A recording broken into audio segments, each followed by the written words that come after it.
வணக்கம் கதிரவன் ஜோதிடம் சேனல் நேர்களே, நான் உங்கள் அன்பான சயின்டிபிக் வேதிக் அஸ்ட்ராலஜர் அஸ்ட்ரோ அறிஞ்சி பேசுகிறேன்.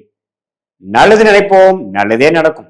இந்த வீடியோவில் நம்ம என்ன பார்க்க போறோம்னா, கும்பராசிக்காரர்களுக்கு 2026 எத்தகைய ஒரு ஆண்டாக இருக்க போகிறதுங்கிறது சயின்டிபிக் வேதிக் அஸ்ட்ராலஜி முறையில அறிவியல் சார்ந்த ஜோதிட கருத்தை நோக்கி எப்படி நம்மளுடைய போன ஜென்மத்தில் செய்த நம்ம பாவ புண்ணியங்கள் இந்த ஜென்மத்தில் சாதகமான சம்பவங்களாகவும் சாதகமற்ற சம்பவங்களாகவும் உருவெடுக்கிறது. அதுக்கு நம்ம ஆண்டு கிரகமாகிய குரு, சனி, ராகு, கேதுகள் இருக்கக்கூடிய சஞ்சாரங்கள் கும்பராசிக்காரர்களுக்கு எப்படி ஒரு தாக்கத்தை அடுத்த வருடம் கொடுக்க போகிறது, எதை நோக்கி நம்ம வாழ்க்கை நகரப்போகிறது, எது மாதிரி ஒரு டெம்ப்ளேட்ல போகுதுங்கிறத நம்ம பரிகாரங்கள் மிகைப்படுத்தி பார்ப்பது அதெல்லாம் பண்ணாமல் உள்ளது உள்ளவாறு நாம ஒரு அறிவியல் சார்ந்த அடிப்படையில சயின்டிபிக் வேதிக் அஸ்ட்ராலஜி முறையில துல்லியமாக அந்த கும்பராசியோட பொது பலன் நம்ம பார்க்க போறோம். இப்ப பாருங்க, சனி 2ஆம் இடத்துல இருக்கிறார், ராசிக்குள்ள ராகு இருக்கிறார், 7ஆம் இடத்தில் கேது இருக்கிறார். குரு 5ஆம் இடத்துல கிட்டத்தட்ட ஆண்டின் முதல் 5 மாதம் இருக்கிறார். ஜூன் முதல் வாரம் தான் 2026 குரு பயிற்சி வருகிறார். கிட்டத்தட்ட டிசம்பர் முதல் வாரம் வரைக்கும் 11 மாதங்கள் வரைக்கும் ராகு கேதுகள் பயிற்சிகள் இல்லை. ஸோ ஆல்மோஸ்ட் எப்படி ஒரு அமைப்பு கொடுக்குதுன்னு பார்த்தீங்கன்னா, 2ஆம் இடத்துல சனி இருந்து இன்னுமே 7.5 நாள் சனி முடியாம பாத சனியாக இருக்கும் பொழுது பணம் ஒரு 100 ரூபா வர வேண்டிய இடத்துல 50 ரூபா தான் வரும். அந்த மீதி இருக்கிற 50 ரூபாய்க்கு போராட வேண்டிய அவசியம் கண்டிப்பாக கொடுக்கும். அதே சமயத்துல ராசிக்குள்ளேயே ராகு இருந்து குரு பார்வை ஒரு மாதிரி 5 மாதம் பெறுவது அப்படின்னா, சில மனக்குழப்பங்கள், கிளாரிட்டி இல்லாத சில விஷயங்கள், உத்வேகப்படுதல், அதாவது ஒரு டைம் ஒரு இம்பல்ஸா நம்ம ஒரு டெசிஷன் எடுத்து பண்ற மாதிரி ஒரு அமைப்பை கொடுக்கும். அந்நிய சூழ்நிலை, அந்நியர்களை பார்க்கும் பொழுது, பழகும் பொழுது, அவங்களோட நம்ம தொடர்பு கொள்ளும் பொழுது கேர்ஃபுல்லா இருக்க வேண்டிய அமைப்புகள் இருக்கு. நம்ம பழகக்கூடிய அன்றாட கொலீக்ஸா இருந்தாலும் சரி, கஸ்டமர்ஸா இருந்தாலும் சரி, அசோசியேட்ஸ், குடும்பத்தினர் யாரா இருந்தாலும் கொஞ்சம் கேர்ஃபுல்லா நாம டீல் பண்ணணும். அந்த நேரத்துல பெரிய பேக்ரவுண்ட் செக் இல்லாமல் நாம ஏதோ ஒரு பழக்கத்துல ஏதோ ஒரு விஷயத்துல நம்ம தெரியாம நம்ம ஸ்ட்ராங்கா போயிட்டோம்னா அது ஒரு பாதிப்பை கொடுக்கக்கூடிய அமைப்புகள் இருக்கு. ஸோ எல்லாமே நீங்க யாரோட பழகுறீங்க, யாரோட சேர்றீங்க, என்ன மாதிரி விஷயங்கள் பண்ண போறீங்கிறதெல்லாம் நீங்க மீட் பண்ணக்கூடிய நபரை தெரிந்து பழகி பக்குவமாக கவனத்துடன் நீங்க செய்யணும். அதே சமயத்துல 7ஆம் இடத்துல கேது இருக்கும் பொழுதும் நம்மளுடைய விஷயங்கள்லாம் கொஞ்சம் கேர்ஃபுல்லாக இருக்கக்கூடிய அமைப்புகளுக்கு. திருமண விஷயங்கள் கொஞ்சம் பார்த்து பண்ணணும். இந்த நேரத்தில் திருமணம் பண்ணும் பொழுது காதல் விஷயங்கள் இதெல்லாம் கொடுக்குற மாதிரி கொடுத்து பிரச்சனை பண்ணணும். அந்நியர்களோட பழகும் பொழுது கேர்ஃபுல்லாக இருக்கணும். குடும்பத்தில் ஆல்ரெடி இருக்கிறவங்க கணவன் மனைவிக்குள்ளேயே சில பிரிவுகள், சில மனஸ்தாபங்களாக வரக்கூடிய அமைப்புகள் இருக்குது. அதுலேயும் கொஞ்சம் கேர்ஃபுல்லாக இருக்கணும். இப்போ பாருங்க, ஜூன் மாதத்து முதல் வாரத்திலிருந்து 2026 குரு 5ஆம் இடத்துல இருக்கக்கூடிய குரு இதுவரை கொஞ்சம் எல்லாத்தையுமே ஒரு அமைதியா அந்த பிரச்சனைகள்லாம் கொஞ்சம் கட்டுப்படக்கூடிய அமைப்புகளை கொடுத்துட்டு இருந்த குரு 6ஆம் இடத்துக்கு குடும்ப விஷயங்கள், உறவு விஷயத்துல ஒரு மேன்மை இல்லாமல் பண்றார். ஏன்னா குருவின் பார்வை ராசியிலிருந்து விலகுது.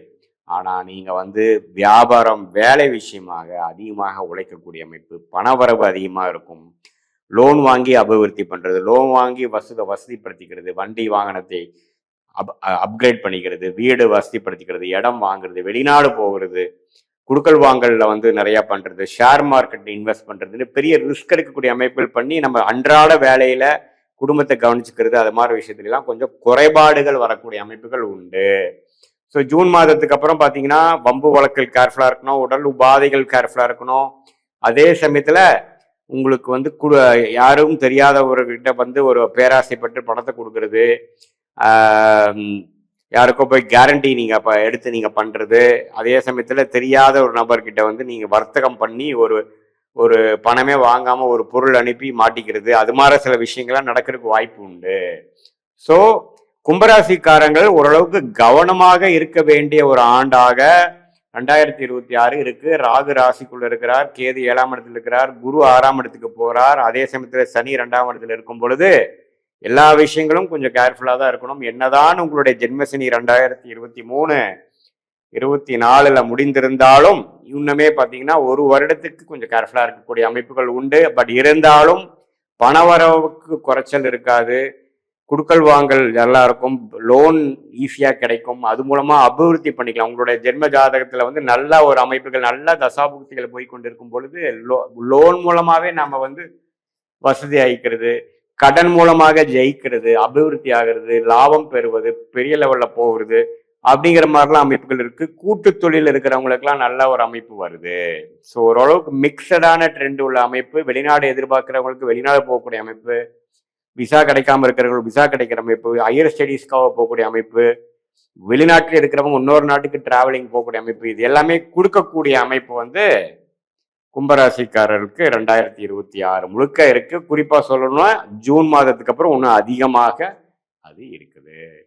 இது வந்து ஒரு ஓவராலா பார்க்கக்கூடிய ஒரு பொது பலனை தவிர உங்களுடைய ஜென்ம ஜாதகத்துல பிறந்த தேதி பிறந்த நேரம் பொருந்தவரை வைத்து உங்களுடைய ஜாதகத்தை போட்டு நீங்க எந்த லக்னத்துல பிறந்தீங்க, லக்னாதிபதி எப்படி இருக்குது, உங்களுடைய ஒரு கிரகம் உங்க ஜாதகத்துல எப்படி இருக்குது, என்ன தசாபுக்திகள் போய் கொண்டிருக்கிறது, தசநாதன் புக்திநாதன் இப்ப நம்ம பேசின கோச்சாரத்தில் எப்படி இருக்கிறாருங்கிறதெல்லாம் ஒருங்கிணைத்து பார்க்கும் பொழுது உண்மையே துல்லியமான ஷார்ட் டேர்ம் எப்படி, அடுத்த 3-4 மாதங்கள் எப்படி இருக்க போகுது, அடுத்த 2 வருடங்கள் லாங் டேர்ம் எப்படி இருக்க போகிறது, எதுமாற பிராப்தங்கள் கிடைக்கிறது, எதுமாற முடிவுகள் எப்போ எடுக்கலாம், நமக்கு பிடித்தமான நமக்கு யோகமான தொழில் என்ன, வேலை என்ன, எந்த நேரத்தில் நம்ம வந்து மாறலாம், எந்த நேரத்தில் மாறக்கூடாது, எந்த நேரத்தில் growth இருக்கு, எந்த நேரத்தில் சர்வைவ் ஆனா போதும், திருமண விஷயங்கள் எப்போ நடக்குது, ஹையர் ஸ்டடீஸ் எது மாற போகலாம், வெளிநாடா உள்நாடா, ஜாப் விஷயத்துல வந்து கவர்மெண்ட் ரிலேட்டடா பிரைவேட்டா, வெளிநாடா வெளி மாநிலமா, அது நம்ம ஊருக்குள்ளேயவா, வியாபாரமா தொழிலா, எப்படி எது நமக்கு சூட் ஆகும், எது மாதிரி தொழில் பண்ணலாம், எந்த நேரத்துல பண்ணலாம், பங்குதாரர்களோட சேர்ந்து பண்ணலாமா, தனித்து பண்ணலாமா, இது எல்லாமே நம்ம ஜாதகத்துல வந்து என்ன மாதிரி கர்ம பலன் வந்து இருக்குதுங்கிறது துல்லியமாக சயின்டிபிக் வேதிக் அஸ்ட்ராலஜி முறையில பார்த்து எந்த விதத்தையும் மிகைப்படுத்தாமல் உள்ளது உள்ளவாறு பார்த்து அதுக்கு தகுந்த மாதிரி ஒரு கிளாரிட்டி எடுத்து நம்மளுடைய பிராப்தங்களை தெரிந்து கொண்டு தேவையற்ற விஷயங்களை, தேவையற்ற திட்டங்களை, தேவையற்ற முயற்சிகளை தவிர்த்து தேவையான விஷயங்கள், நம்மளுடைய பிராப்தம் என்னவோ, நம்மளுடைய யோகம் என்னவோ, நம்மளுடைய கர்மா என்னவோ அதுக்கு தகுந்த மாதிரி டைரக்ஷன்ல திசையில போகும்பொழுது தேவையற்ற சமய விரயம், தேவையற்ற பொருள் விரயத்தை தவிர்த்து எளிதில் எதிர்நீச்சல் போடாமல் நம்மளுடைய வாழ்க்கையில நம்மளுடைய பொட்டன்ஷியல் என்ன, நம்மளுடைய குறிக்கோள் என்னங்கிறது தெரிந்து நம்ம ஈஸியா நம்ம அந்த திட்டங்களை செய்வோமானால் எளிதில் வாழ்க்கையில் வெற்றி பெறலாம். சயின்டிபிக் வேதிக் அஸ்ட்ராலஜியே பார்த்தீங்கன்னா எப்பப்போ நமக்கு கிளாரிட்டி தெரியலையோ, எப்போ நமக்கு என்ன பண்றதுன்னு தெரியலையோ, எப்படி நீங்க ஒரு இடத்துக்கு போகும்பொழுது உங்களுக்கு ரூட் தெரியாதப்போ நீங்க கூகுள் மேப் பாக்குறீங்க, தெரிஞ்சுக்கிறீங்க எவ்வளவு டிஸ்டன்ஸ்ல இருக்குது,